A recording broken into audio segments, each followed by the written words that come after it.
among the worst films of the year. Worse, it reeks of intellectualized noirishness. It stinks. It stinks.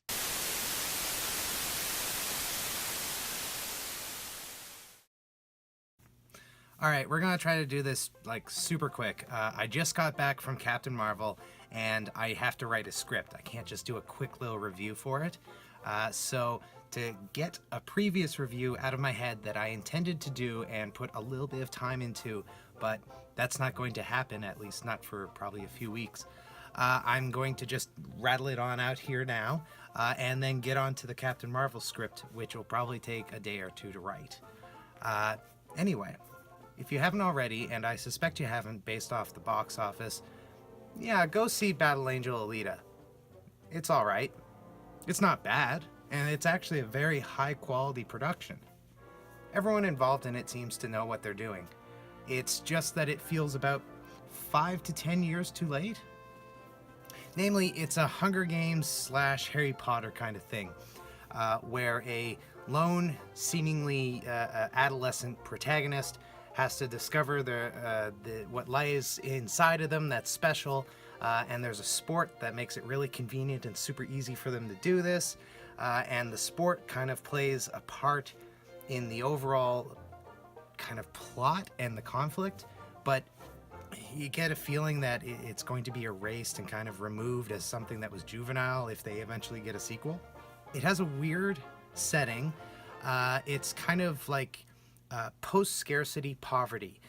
Everyone that you meet is supposed to be living in this poor, rundown version of the world, and above them you can see this kind of floating city paradise, but you never get an idea of how their life contrasts with the floating city paradise.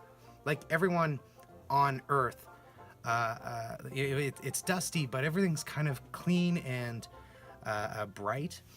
Things that do seem lived in don't seem like filthy.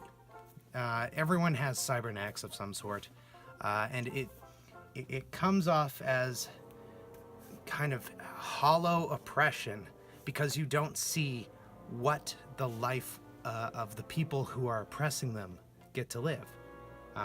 There seems to be a couple of scenes that are cut out of this, and that's really surprising considering it was written by James Cameron and directed by Robert Rodriguez and based on an already existing anime.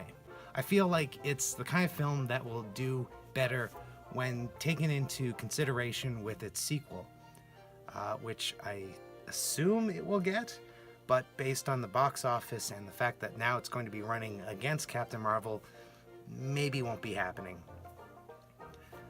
It certainly has some wonderful visuals. You get to see Christoph Waltz use this massive rocket-propelled pickaxe and splatter some dude's brains. And there's some weird bits where, like, it seems to be a different film altogether. Like, a lot of it, as I said, feels like it's a kind of a preteen, tweenish kind of direction and audience. But then an F-bomb gets dropped, and Alita at some point paints the blood of a dead puppy on her face and then kills the guy who killed the puppy. And it's like, holy shit, that was hardcore. That came out of nowhere. Now we're going to a scene in which they're going around on the motorized rollerblades and doing this kind of rollerball thing in the middle of the street that seems to be the only thing that anyone cares about. Like I said, it's kind of post-scarcity poverty. Everyone is poor, but everyone also only cares about this game, and it's never shown that anyone has to struggle for anything. You're poor, but you can afford bricks of chocolate that are just sold on the street. It's a film that I'm sure the anime is fantastic. I'm sure a lot of work went into it, but it just kind of doesn't connect. Yeah, okay, I've got a script to write. Bye. Sherman, I just realized you insulted me. Now you will die. Hey, Nutnik, your shoe's untied. From here they appear to be tied, but I will go in for a closer look. Taxi! To the airport! On closer inspection, these are loafers.